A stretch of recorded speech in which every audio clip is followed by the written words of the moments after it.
Hey everybody, and welcome to my YouTube channel. I normally post my vlogs about reviews on books that have been adapted into movies, but I haven't done that in a while, and it's because I'm a little bit lazy, or maybe because I don't know, a bunch of things. So I was like, I'm gonna make a video and actually make use of this YouTube channel aside from subscribing to people who I like. The book I'm going to be talking about that was adapted into a movie is called The Calling. I've been wanting to talk about this movie and this book ever since I saw the movie this past Christmas with my mom. I was visiting for the holidays. We just kind of stumbled across the movie, and we missed like the first 30 minutes of it, but then we watched the rest of it from there, and I was just like, I need to know more about this story. I Googled it, and I found out that it's actually a story that's been adapted from a book, and I was like, yes, this is totally my wheelhouse.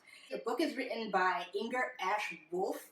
That is a super cool name. There may be spoilers, so if you intend to watch it or read it, don't watch this video. Press stop, pause, whatever, just move away. We're gonna just like jump right into it and just talk about the book cover right off the back. So usually when like a book gets adapted into a movie, they change the cover and it then becomes like a picture of like the protagonists in the story. Like, I don't like those. So I like scoured the internet. I didn't really scour. I went on Amazon and I, found the book which had the original cover. So there's the cover right there. It's really interesting, like just like from a semiological point of view, like with the colors and the play on like light and dark and the red. The character on the cover is like really obscured. There's red at the top. It kind of looks like it could be blood spatter, but we're not sure. He's coming out from a door. You can see kind of his front. He's holding a bag that could be a suitcase, but it's irregularly shaped, so maybe he's a tall man. Although his clothes definitely don't give me the Bob the Builder vibe. The bag could be that of like, olden day doctors who used to make like house visits or whatever. So that's what the cover looks like. Let's like get into the story. It's about an acting sheriff who is based in like rural Canada in a little town called Fort Dundas, and then basically opens with like this murder scene. It's gruesome. It's the first murder that they've seen in like a couple of years, like a really long time. Hazel Micallef, the sheriff, starts working on the case, and we go a little bit into her history. They start building on her character by like telling us a little bit about her life. She's approaching retirement, like her superiors don't like her. They haven't given her, the permanent position of sheriff, even though she's been running the thing for a couple of years now already, because she attempted to commit suicide. She has a heavy drinking problem. She suffers from significant health issues. Like, she's a very complex, layered character. But like, they haven't seen this kind of, violence in a while. She's out there, she's on the job, and we see a little bit also of the killer, like who's perpetuating these crimes, who for the majority of the movie is called the Belladonna. That's the like killer name that they give him because he kills with like a specific flower herb thing, which is called a belladonna. What's really intriguing though about the story is that like it deals with so many really interesting issues. There's a significant faith aspect to the story, because the killer, who we later find out his name is Simon, he belongs to like the Catholic order. He's like a priest or a deacon. It's not really clear, but he works in the Catholic order, and he's going around committing all these angel of mercy killings. He's only killing really elderly people who, are literally like on their deathbeds. Him and his brother were orphaned, and he was taken in by the church. His brother was taken in by a family that abused him. He grew up to be a drug addict and then killed himself. So he's out here trying to right this wrong that was done to his brother by bringing him back from the dead. Obviously, like when a book is adapted into a movie, a lot of things change. So I thought it was really interesting that like in the movie, Simon is on his way committing his killings because he has his convictions, and there's like a ritual that he's performing with these killings that will help him, bring his brother back. In the movie, there are some characters who either were played down or their characters were merged with another's, and I didn't quite understand why that was. For example, in the book, he makes a detour to help a little girl who suffers from like a disease that nobody really knows, that there is no cure for. because he meets her aunt in a little cafe on like one of his stops. So he goes there, he heals her, and like in the book, this little girl has such a presence and such a personality. She's really outspoken and energetic and everything. In the movie, she's just like, nah. You just see him go and spend like a few minutes with her in her room, like they chant something briefly, she drinks some tea, she falls asleep, he leaves. This little girl is one of the key players in helping them identify Simon, because she's also an amazing artist. So she sketches them a picture of Simon, and then they have a face to the belladonna. That wasn't in the movie, and I was like, why? Another big part of helping them, you know, pick up breadcrumbs on how to find him, because he's a ghost in the wind, you know, like he leaves no fingerprints, no evidence, nothing. One of the elderly people who he helped, you know, pass on, was, I think, a First Nations person.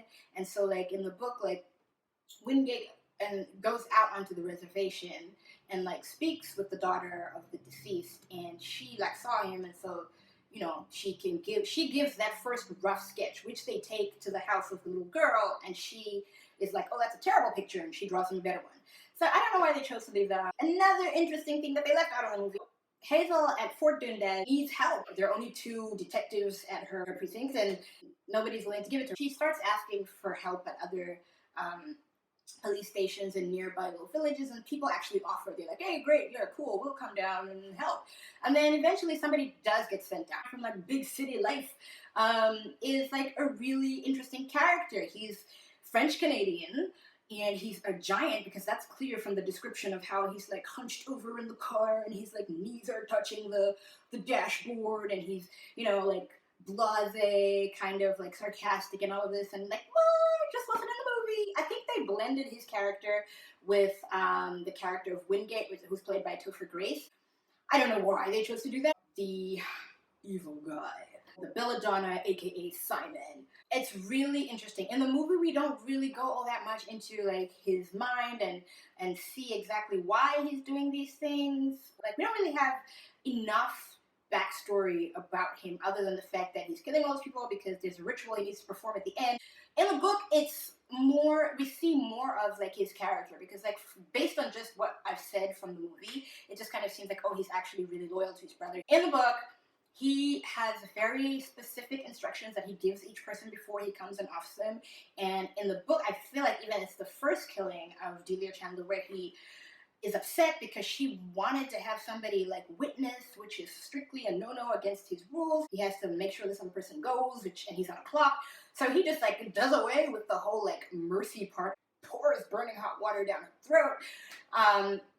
It's pretty gruesome. So we see that happen in the movie, and we're not exactly sure why there's so much violence there, which is explained better in the book. Also, like, and I feel like it's a good thing that they left this out of the movie, is that like we don't really see what painstaking efforts he's going to do this. At one point, his body starts eating itself. Like, he has to like pull over the side of the road and like use the bushes with a running tummy, and like that is something I'm gonna get back to at the end when I talk about questions that I have. Now I'm gonna talk about the things that I liked about the movie, and then I'll talk about the things I guess I didn't like, or the questions that I had. Things that I absolutely liked about this story, both book and movie. The protagonist is an elderly person. I feel like we have so many stories out there, and we don't have enough stories about elderly people living, you know, full lives or interesting lives. It's like kind of like you get to a certain age and your tank runs out of mileage and you're just sitting there and that's it. So it was really cool to see that this woman, Hazel, she's approaching retirement, but she still has a sense of agency, and she's still strong and sharp. I really love that. I also really, really enjoyed the fact that Wingate is in the story. He's transferred from Toronto because people found out that he's gay, and I love that in Fort Dundas, where he is now, like, nobody makes a thing out of it. They're like, oh, that's, you know, it's very subtle, the discovery, and nobody's like, oh, that's a big deal or whatever. They're just like, okay, it is what it is. We're not going to talk about it or, you know, waste another second on it. It's just like, good for him, on with what we're here to do.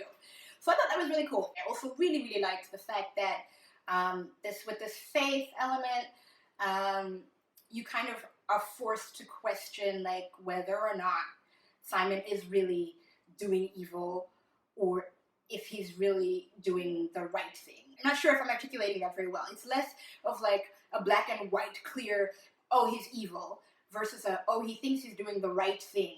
So, and it kind of like, for me, it was like, oh, this is a bit of a cognitive dissonance issue, because like murder is clearly very bad, but like if he's providing a service that these people clearly want, but is against the law, or you know, they can't do themselves because they're Catholic and they don't want to, you know, jeopardize their ability to enter the gates of heaven, or because they're actually physically ill and can't like do it themselves, like there's that, like the questioning and also the fact that he has so much faith that this ritual will work, that the means justifies the end, and it's really very complex, and it was a great story. The end, of course, gave me sort of a feeling of like, I was reminded of the movie The Body with Antonio Banderas in it. Spoiler, where like it's believed that the body of Christ has been discovered, and then like a whole bunch of people are questioning their faith. We have like priests, you know, committing suicide, flying out of windows, and you know, at the very end we discover that, oh, our bad, that was a mistake, and the body's not there anymore where they thought it was. So like this film like reminded me of that for some reason, and it also kind of made me think of like, you know, those X-Files episodes where at the end you're like, wait, I don't know what just happened. Did I like, wait, what did I just see? Is the guy really like gone, or I need to see that again? So I had that feeling from this story, both book and movie. However, something I have a big question about, aside from the big surprise at the end, which I'm not going to spoil, was this business with the toilet when he like, and his like general hygiene, Simon, because like he's here out in the sticks, like not able to stop anywhere for any sort of extended length of time, because otherwise he's not going to be able to keep his schedule, which he has to do in order for the ritual to work. So he's like pulling over the side of the road because he has the runs. And I'm like, did he have toilet paper? Did he go out with toilet paper, or did he use leaves? Is he bathing when he stops at like service stations? At one point too, he describes his breath, and it is so graphic. I felt like I could smell the putrid, stale, awful breath. How is he interacting with people and people not noticing? So that's a question I have, aside from the big reveal at the end. Part of the reason I actually really loved the book is because it was just like some beautiful, beautiful writing. I mean, Inger Ash Wolfe puts sentences together like, I mean, I feel like I should find one. Maybe I'll just like put them in the comments below. I don't know if that would be like copyright infringement. I don't know. The point is, get the book and read it so you can see some of these amazing sentences that he puts together. All in all, this story gets 2 thumbs up for me because it was a good movie, it was a good book, the book was better, but still, both good. I loved it, and I am super eager to hear what anybody else has to say about this story, whether in book or movie, because I feel like at the moment I'm the only person, aside from my mother, but she doesn't count because she was watching it with me, who knows about this story. Like, I mean, this film is not new. It came out in 2014. I didn't see any trailers for it anywhere. I didn't see any posters in metro stops or anything. And that could just be because I live in France and maybe the story wasn't big enough that it was picked up by the French market, but like I didn't see anything about it on the internet either. And it's like Susan Sarandon is in this, Topher Grace is in this, Billy from Ally McBeal is in this. I don't know his real name, I should totally look that up. But yeah, I didn't see anything about that. And so I'm wondering then if, because the book has some other books in the Hazel Micallef series, and I'm wondering if they'll be made into movies as well, because like I said, I didn't see any media about it anywhere. So yeah, let me know if you know anything about the story, if you've read it, if you've watched it. I'm eager to hear if you agree with me or if you don't, like what your thoughts were. You can just put those in the comments below. And yeah, thanks for watching. And if you liked it, subscribe. And until next time,